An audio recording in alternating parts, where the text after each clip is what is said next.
Hi everyone, today I want to do a deep dive into the pit ahead of the PTR. So this is something that Blizzard has previewed to us in the campfire chat for Season 4. This is one of the new endgame systems, basically a little bit like the Diablo 3 Greate Rifts, or if you have played Season 2, the Abattoir of Xir. It's basically an upgraded version of Abattoir of Xir that starts at the lower point and goes basically infinite in difficulty tiers. So when you start this run, you can select a difficulty, you have like scaling monster levels, and it seems like every single tier will increase the monster level by 1, and they said there will be hundreds of tiers, so effectively infinite difficulty. So this is where you really test your build in the future, and where you have like this kind of like end game system to really like push hard and, you know, try to go as far as possible. Personally, I'm quite excited for this because this has been severely like missing in Diablo 4 so far. But there are also some concerns that I have with the system that I want to go into in this video.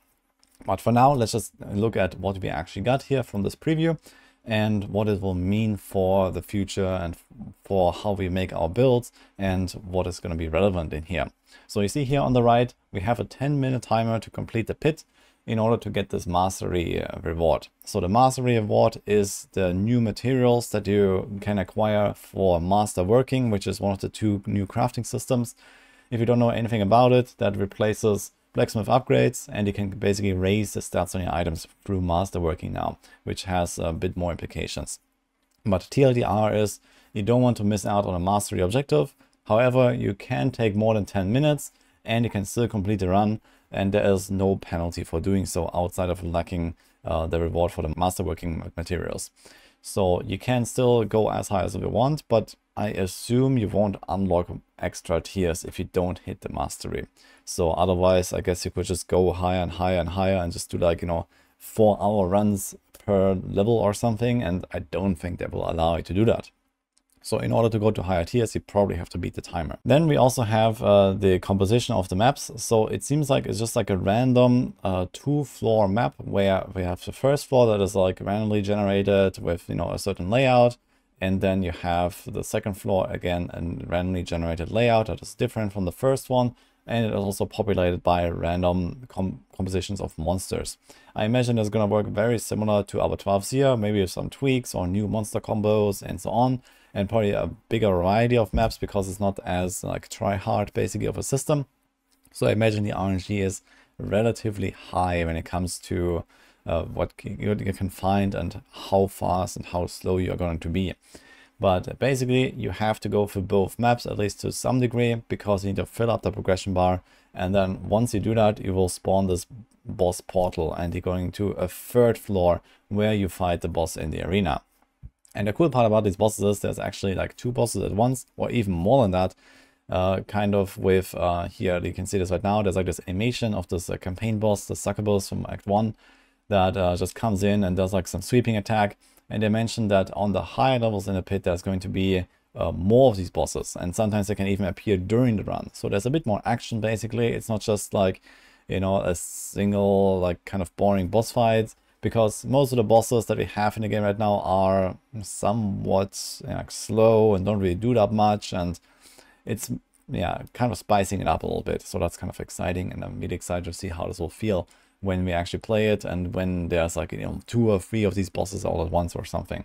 So that's a kind of cool twist. So this is the basics of the pit, and here we have the rewards. So it just like drops a bunch of items on the boss, and then you have this mastery chest if you achieve this mastery, and this will drop some of these materials here that you can use for master working. And if you don't hit the mastery reward, then you won't get this chest, but you still get a loot and you can try again. What's important though is that there is a material that is required to enter the pit, which is the rune shards. You can see this here, and we don't know how much of the rune shards it will drop. And we saw this, for example, in like the Helltide preview.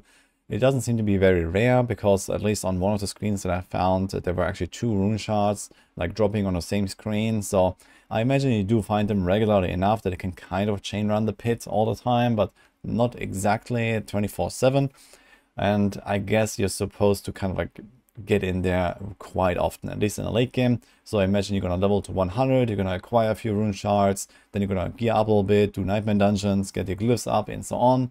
And somewhere like 30 to 50 hours into the progression of your character is probably the point when you have gathered probably a few hundred of these rune shards or so, and then you're gonna just start blasting the pit.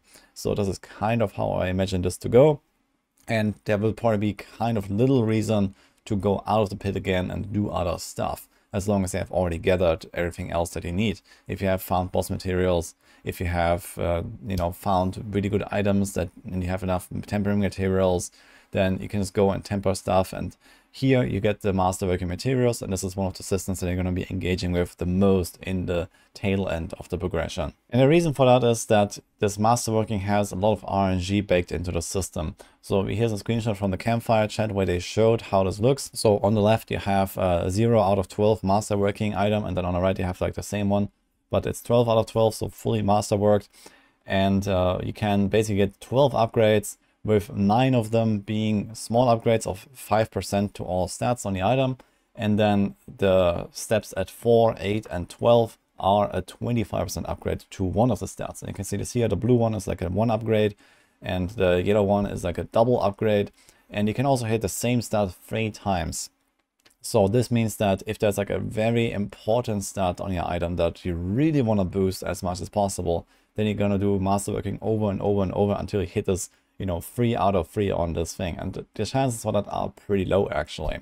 If you have 5 stats in your items like here, then this is going to be a 1 in 5, 1 in 5, 1 in 5. So this is a 1 in 125 chance if you complete the entire masterworking process to hit the same thing 3 times. They said that they allow you to redo the masterworking. And I guess if you don't hit it on the first try, then you can restart and then, try again a few times until you hit it. And then you try again a few times until you hit the second time. And maybe most of the time you can also kind of get away with, for example, only hitting your dream stat twice, and then maybe the last one goes to whatever and it's fine. So that will depend a little bit. But there are definitely cases where a certain stat is really much more powerful than another stat. And I can show you an example of that. So it's right here, it's the Tyrael's Might chest. This is like one of those cases where masterworking a certain stat can be much more beneficial than just like randomly getting any kind of upgrades on the item, because this thing here has maximum resistance to all elements, which is an extremely powerful stat, especially if you stack it to the maximum. So usually you can have 70% res, and then you can get to up to I think 85% maximum res if you have extra items that increase maximum all res. And this means that effectively you cut the damage that you take from elements in half if you go from 70 to 85, because the remaining damage that you take is going down from 30 to 15. And in this case, masterworking the same stat multiple times, like this maximum all res here, could be extremely beneficial. And then there's also the greater affixes. So this is something that I have previewed here, but this is this. So when you find an item that has, for example, 1 or 2 greater affixes of something you really want, then of course you want to try to boost that stat as much as possible through the masterworking, or maybe, at least those 2 stats. So if you hit, for example, here there's like a hit chance, and you might not really care that much about it, and it's also not a greater affix, well, you mostly want to put your masterworking procs, like the big ones, on those greater affixes, because then you have even more value coming out of those stats. So this is kind of like the reason to farm the pit kind of over and over and try to get those masterworking materials. They mentioned a few tier thresholds, which is I think 1 to 20, and then 20 to 40, and then 40 plus. And there are these 3 different material types that you can find. So I think they showed us here as well. So here is Obtusite, Ingolith, and then Neath Iron. So those are the 3 different tiers of masterworking materials. And the way that I imagine this will work is that the blue one is for masterworking 1 to 4 to get your first big upgrade, and then you kind of like stop there. And then you get the yellow one for 5 to 8, and you get the second masterworking upgrade. And then you have Neath Iron for like the last step 9 to 12, and you get the third one. So generally, I don't think it will be very hard to actually acquire Neath Iron, but they said that you can get more and more of it when you go higher tiers, and you kind of try to find the efficient level where you found the stuff the fastest way possible. So you probably have to not just like push to the maximum difficulty and do like exactly 10-minute runs with like nearly failing it all the time just to get a bit more out of it, but you probably want to farm the pit at a somewhat comfortable level where maybe do like 5-minute runs or something, and you reliably clear it every single time. And, you know, sometimes a run might be 3 minutes if it's really lucky. Sometimes a run might be 7 minutes if it's unlucky.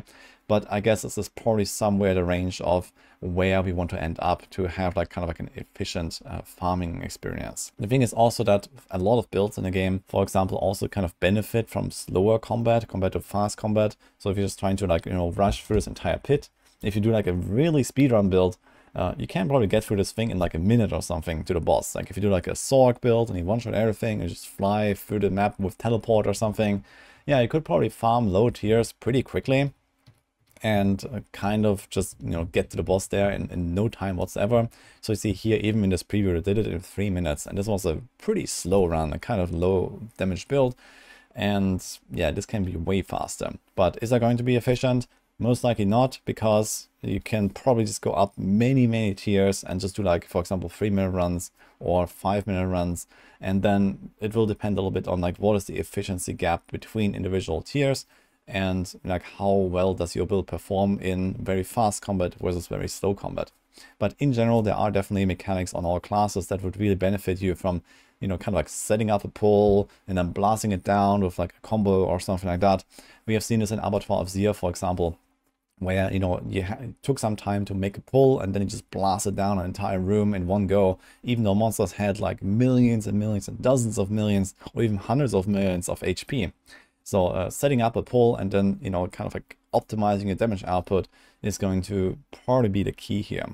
However, we do have the boss fights, and I think those in particular will be a huge kind of like bump in the road here for a lot of builds. Because every single time after you clear the map, you not only have to do AoE damage to get there, but you also have to defeat the boss at the end. And that will definitely hold back a lot of builds on the higher end, I imagine, because single target damage is usually much harder to solve than AoE damage. And I expect that for like the highest pit runs in the game, it will mostly be builds that actually have really good boss damage output, because not only do you have to like blast down the boss, but you also have to dodge a lot of other stuff meanwhile. So that kind of like prevents you sometimes from actually doing like optimal DPS rotations, because there will be like this other boss coming in and, you know, doing this attack and you have to like dodge around or whatever. And we also don't know how dangerous those bosses are going to be later on. I imagine that the monster damage output is actually going to be very significant on the higher tiers, at least, you know, starting from a little 100 or something, or 200, and however far we're gonna go. I imagine you have to play very carefully as well, on top of having insane damage output. But what this means is that builds that don't really have good single target damage will probably just kind of get stuck on these boss fights and eventually just not be able to complete the mastery objective anymore. So you might arrive here at, you know, the boss with like, you know, right now they have 7 minutes left, but this is a tier 1, and even here they took like a minute to finish the boss, or even longer or so. So that is already a pretty long boss fight, and that is only gonna get worse, because usually what happens is that you can kind of just like, you know, do more AoE damage, you can pull more enemies together and kind of get through the run anyway on a higher level. But then comes the boss fight and you need to bring raw DPS, and raw DPS you just can't scale anymore at some point. And you just have to bring single target damage, and stuff like, you know, penetrating shot or frozen orb or something like fireball or whatever. Like, some of these builds just don't really have great single target damage output versus, for example, rapid fire or, you know, Hoda barbs or these kind of things. So I expect that generally the builds that have good boss damage will be the ones to succeed here on the highest tiers, and other builds will just kind of get stuck on the boss. But we'll see how this will play out. Now, when it comes to actually pushing to the highest tiers in the pit, if you want to try to do that, then there will definitely be some extra considerations to be aware of. So here's, for example, my AOZ maps and monster tier list that I made back when we were pushing about 12 Zier. And there were certainly monster combos and maps that were way better than others, because it allowed you to have more open space to make larger pulls. There was generally a bit more density in some maps compared to others. Or you had just monster types that were extremely beneficial for the extra progression. So one example here was like the skellies and red spiders. I think you also see this actually in this footage here. In floor 1 we actually have exactly this combo again. This is the skellies and the red spiders. So you have these spider holes and they pop out more spiders, and not only do those spiders give a bit of progression, but also they give you more targets to, you know, proc lucky hits from and proc AoE effects from. And that's kind of what made this monster type so valuable. And then there were other monster types that were just kind of the opposite of that, that were either very dangerous or just kind of not really very, you know, high density. So there was like stuff like the vampires, and those vampires always went immune with those blood boils or whatever they spawned. And then you have like the snakes that stun you all the time. So if you weren't like unstoppable half the time, then you just get stunned and chain stunned all the time.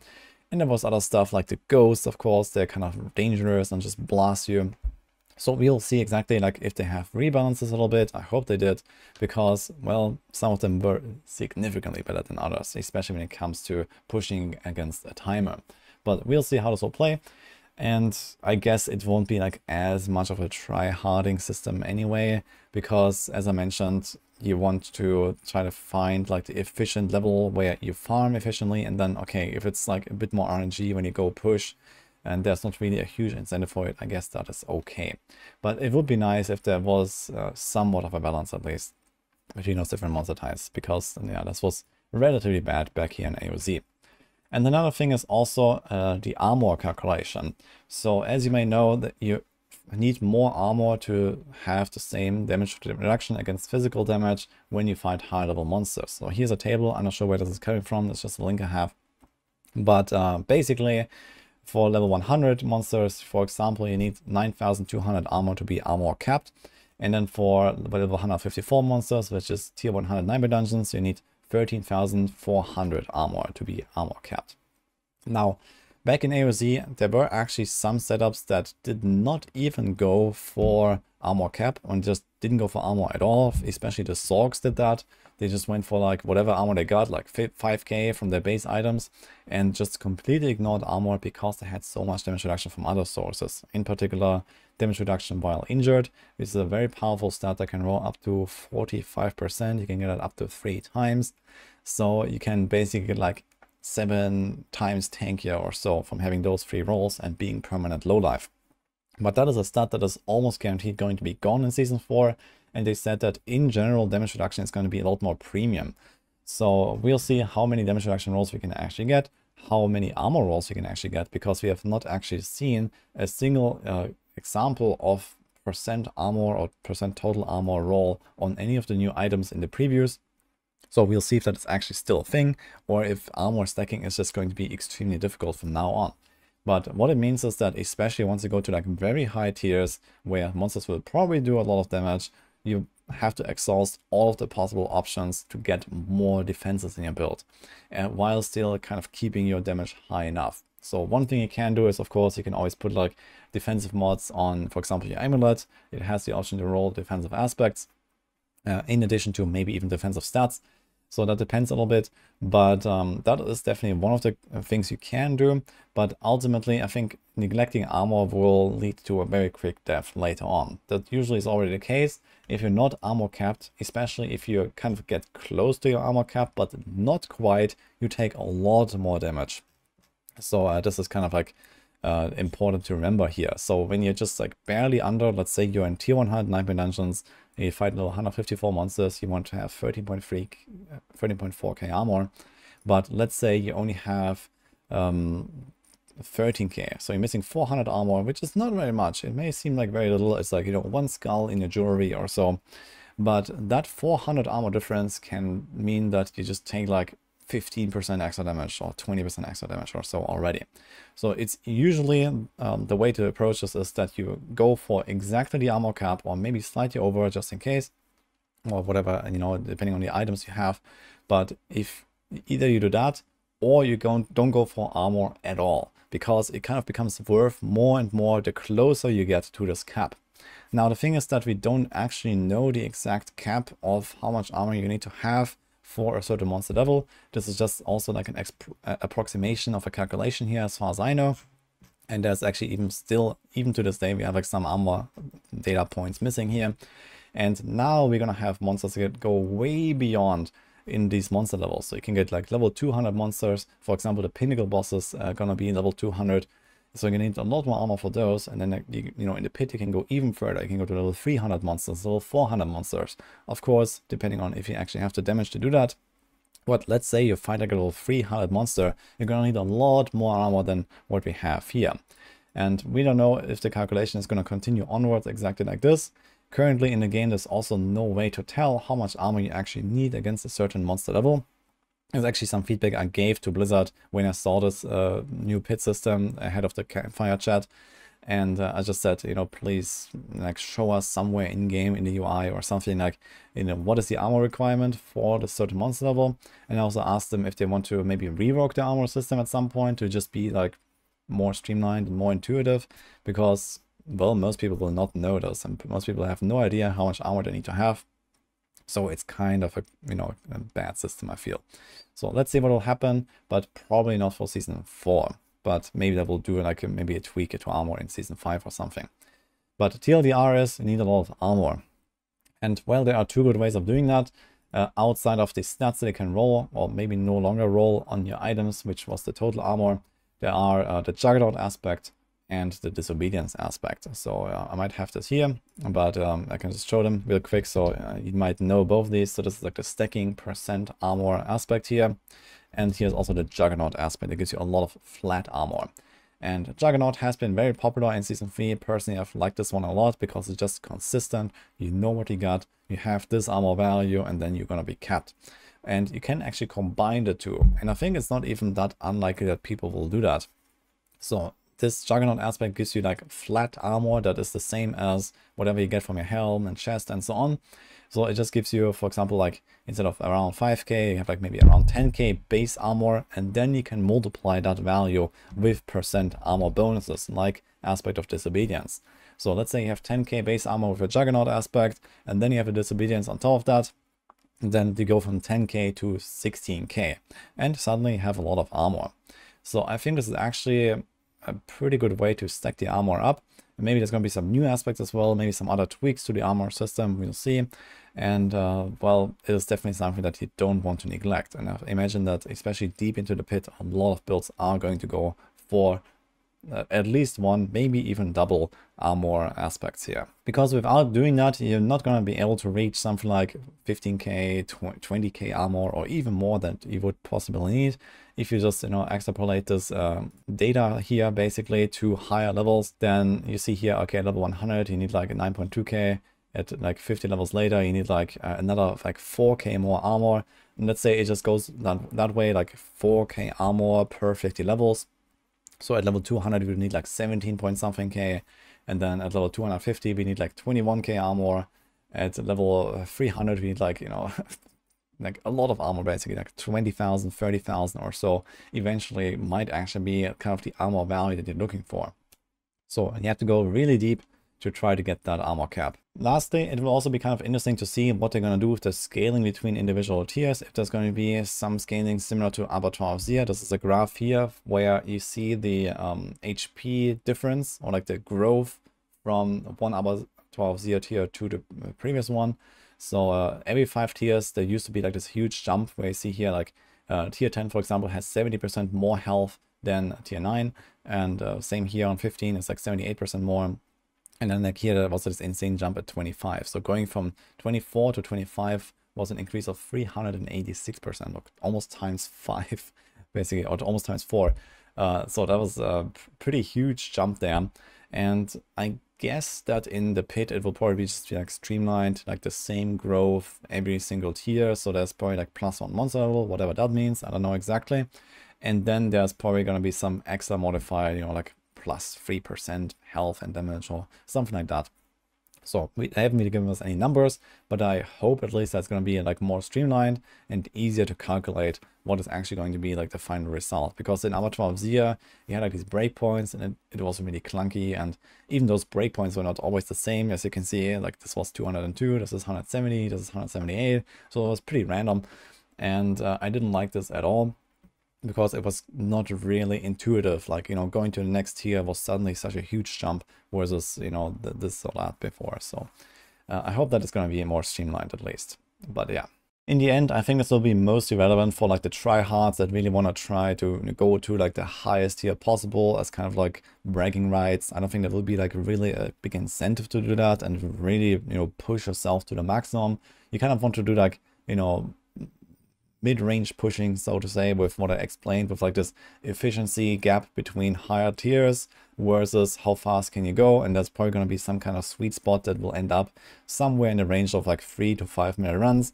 This is what I expect. It will be kind of like the efficient route for most people in terms of farming speed.